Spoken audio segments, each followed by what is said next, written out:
menelusuri jejak kedatangan, kejayaan, dan sejarah Islam di Eropa, nggak akan lepas dari kawasan ini. Berada di Spanyol Selatan, inilah The Great Andalusia. Perjalanan di tanah Andalusia kali ini, kita awali dari Granada. Terbentang di kaki Sierra Nevada, gunung tertinggi di daratan selatan Spanyol, nama Granada menyandang makna indah memesona. Selaras sebutannya, kawasan ini memikat dengan sejuta nuansa. Bentang alam yang indah, dengan bangunan bergaya khas bumi Matador berpadu arsitektur bangsa Moor, ditambah aroma dan sedap ragam santapan, juga sapaan hangat warganya. Eksotis Granada sejak lama memang jadi magnet kuat wisata. Makanya, masyarakat udah biasa menerima pengunjung dengan senyum dan tangan terbuka. Masih ada satu lagi daya tariknya. Bisa dibilang yang satu ini bahkan ikonnya Granada. Peninggalan budaya Islam berupa istana sekaligus benteng pertahanan terakhir Muslim di Spanyol. Alhambra. Kompleks berhias taman-taman indah. Generalife di antaranya, sekaligus jadi salah satu jalur masuknya. Taman merepresentasi kesejukan dan kesuburan. Juga jadi bukti keahlian para pakar pada eranya menumbuhkan hijauan segar di atas bukit yang tandus. Terus masuk ke dalam sambil menikmati eloknya suasana. Ini dia bagian dalam kompleksnya. Alhambra adalah saksi bisu keruntuhan Islam di bumi Andalusia. Nama Alhambra sendiri diambil dari bahasa Arab, ahmar, yang artinya merah. Islam masuk Spanyol tahun 711. Islam di Spanyol kemudian mencapai puncak kejayaan pada era 900 Masehi. Jatuhnya kota Granada sekaligus jadi penanda akhir kebesaran panji-panji ini. Rentetan kisahnya tergores di sini. Berdiri di nggak kurang 14 hektar lahan, Alhambra penuh sejarah.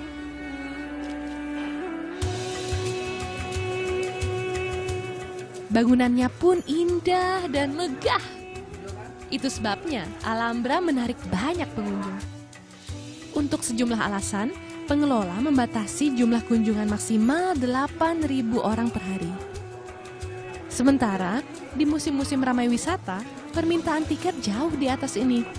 Makanya, disaranin kalau mau ke sini harus terlebih dulu reservasi. Alhambra berdiri tahun 1238, atau udah lebih dari 780 tahun yang lalu. Jadi saksi perubahan, melewati rangkaian zaman. Sekarang fungsinya resmi diubah. Dari istana dan benteng militer, sekarang jadi museum.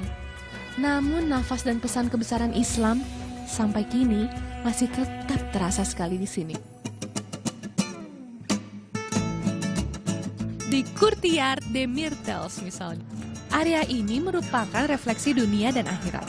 Maknanya jadi semacam pesan bahwa segala apa yang kita lakukan di dunia merupakan cerminan akan apa yang kita dapat di akhirat nanti.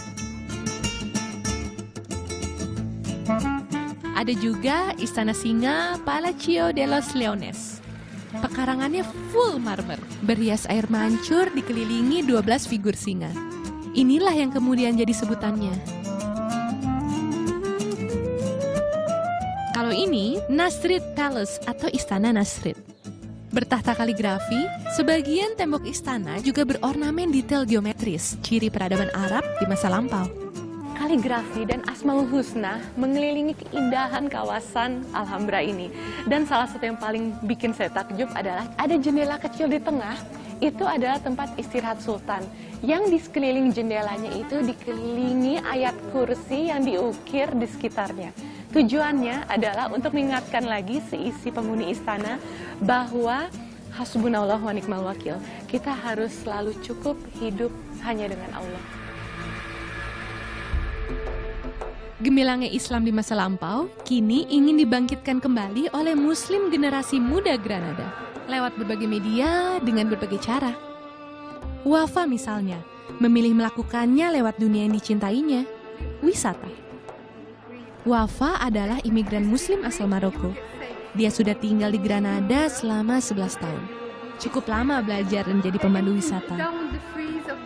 Namun bidang ini mantap jadi jalan syiarnya sejak sekitar setahun yang lalu. Dengan memandu, dia sekaligus mengenalkan damainya ajaran Allah pada para tamu. Sambil terus mendampingi, Wafa juga menularkan hangat dan semangat Islam. Tentu menyenangkan, namun bukan berarti tanpa tantangan. So if people don't open their minds and learn how about the greatness of Islam, okay, they will still refusing us, okay? Because this is actually my faith. I know that I'm wearing my scarf, but my faith is in my heart, and I will try my best to. So how do you came up with that? For me, in the beginning, it was really hard. You know, I came in a young age, and in Morocco, it was not really a big problem. And I came here and I study, you know, and it was like, okay, no, so what am I going to do now? How am I going to deal with this? But after the years, you know, once you believe in what you are and what is your religion, and you know that is the best thing that you have, you fight for it. And that's it. I fight it for it, and I still fighting for it, and I want to change it, you know, as a Muslim woman that works here. Hambatan emang harusnya justru dijadiin peluang, seperti ajaran Islam, untuk selalu berlomba berbuat kebaikan dan bersabar bila menemui hambatan. Bersabarlah terhadap apa yang menimpa kamu. Sesungguhnya, yang demikian itu termasuk hal-hal yang diwajibkan oleh Allah.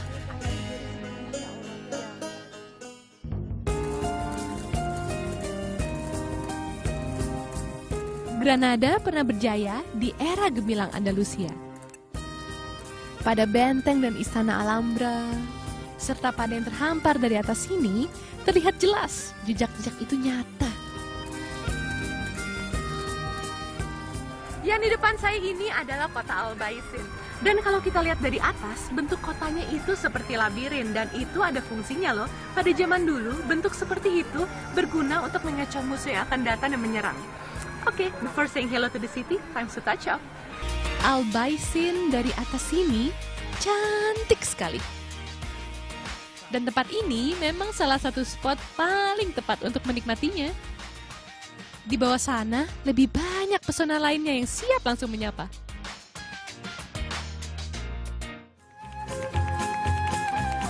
Berada di puncak kejayaan 5 abad lalu, sentuhan budaya Islam masih kental terasa di Granada.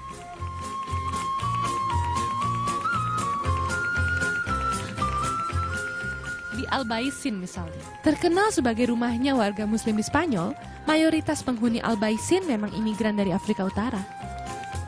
Semua tampil jelas dari arsitekturnya, makanan khas, juga ragam pernik yang ada. Assalamualaikum, 15 euros.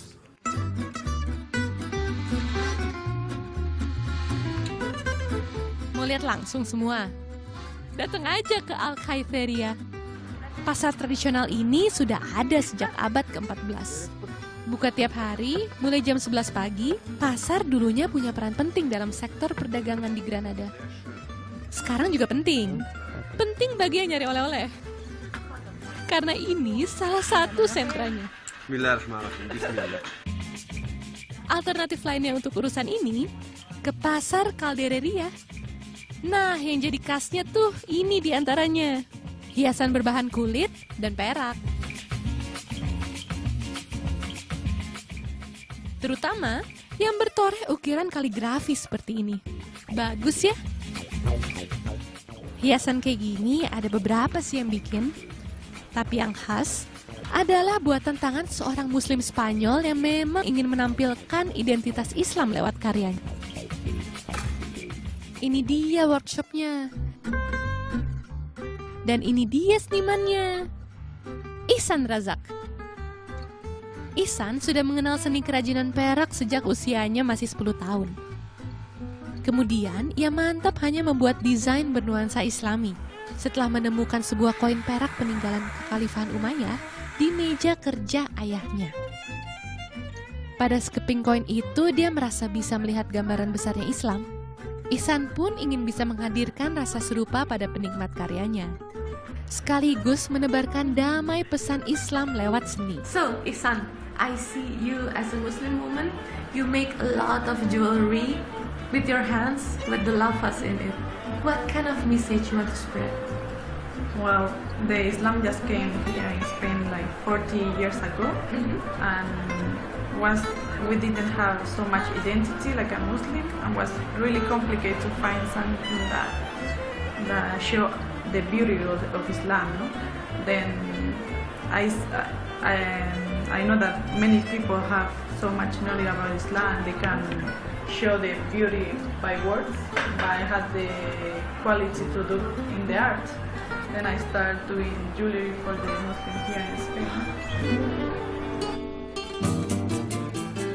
Ihsan adalah satu di antara ratusan ribu pemeluk Islam di Spanyol saat ini.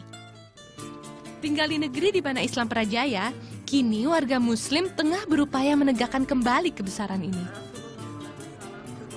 Lewat berbagai cara, termasuk seni. Sebagai media untuk menyiarkan indah dan teduhnya Islam.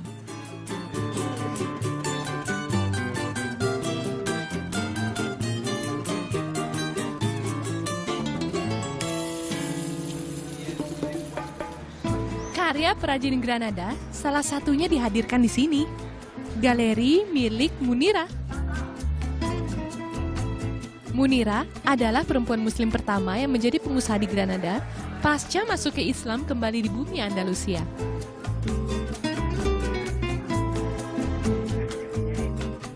Hijrah dari California, Amerika Serikat, ia menjadi mu'alaf dan merintis usaha ini sejak 40 tahun yang lalu. Berawal dari workshop mungil, kini tokonya bahkan jadi tempat memasarkan karya pengrajin Muslim lainnya. Yap, dengan tangan terbuka, Munira sediakan tempat bagi Muslim Granada tampilkan karyanya. Tujuannya sederhana, untuk merajut silaturahmi. Kedepan, ia juga bermisi bisa jadi bagian terbentuknya ekonomi mandiri Muslim area ini. A lot of dawah through our work, not only through the products that we do, but through the shop, through the workshop, because people come up all the time. I think it's really important to be out there nowadays, making beautiful things or doing beautiful work or working and letting people see that we are out in the world.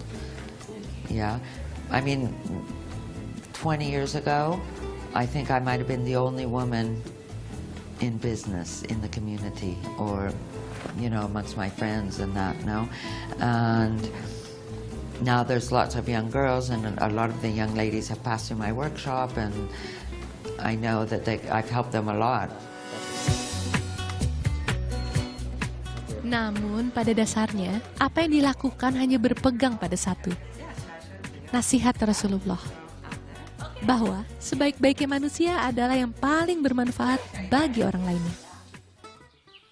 Allahu Akbar, Allahu Akbar, Allahu Akbar,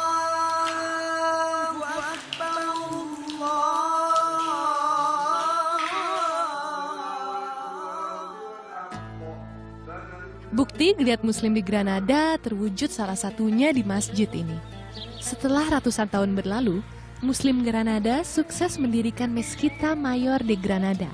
Bangunannya rampung pada 2003. Dalam bahasa Spanyol, Mezquita artinya masjid. Mezquita Mayor de Granada letaknya tepat di seberang Alhambra. Zikir pagi di sini meresapi kebesaran ilahi. Jadi salah satu momen yang senantiasa dicari. Terus berkumandang di sini tartil Quranmu.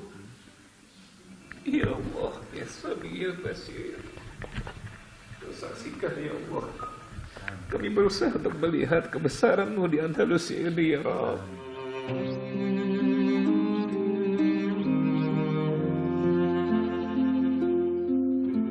Berjaya selama hampir 800 tahun, Islam sempat menguasai benua biru. Nah, kalau ngomong soal kegemilangan ini, Gak akan lepas dari kota yang pastinya juga akan kita sambangi, Cordoba. Dari Granada, Cordoba berjarak sekitar 200 km. Kalau naik bus, kurang lebih akan memakan waktu 2 jam. Pernah jadi pusat pemerintahan tahun 717, Cordoba juga jadi ibu kota provinsi Andalusia. Namun, masa kelam datang. Konflik nggak terelakkan.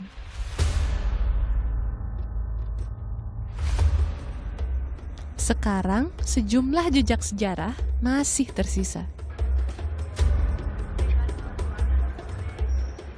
Adalah Mezquita Katedral de Cordoba salah satunya. Dibangun abad ke-7, masjid ini dulunya merupakan sebuah gereja. Kemegahannya menakjubkan. Sekilas pilarnya mengingatkan kita dengan Masjid Nabawi di Madinah ya. Makin menelisik kisahnya, makin membuat hati terasa biru. Karena sekarang yang tersisa hanya mihrab ini, dengan ukiran Asmaul Husna kebanggaannya. Pada abad ke-8-11, bangunan ini dulunya bernama Masjid Jami Cordoba, yang merupakan masjid terbesar di dunia pada saat itu. Di tempat ini dulunya tempat berkumpul para cendekiawan muslim dari seluruh dunia. Di antaranya ada Al-Jabar, Ibnu Rus, dan Ibnu Khaldun. Yang juga jadi saksi sejarah di Cordoba, ini dia, Roman Bridge. Jembatan yang membentang di atas sungai Guadalquivir ini jadi saksi bisu pertarungan mempertahankan kejayaan Islam di masa lampau.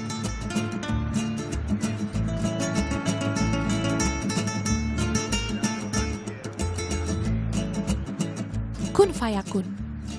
Kejayaan, kebesaran, kemegahan apapun bisa berubah jika Allah berkehendak. Tugas kita terus berupaya menegakkan agama Allah dan menjalankan perintahnya.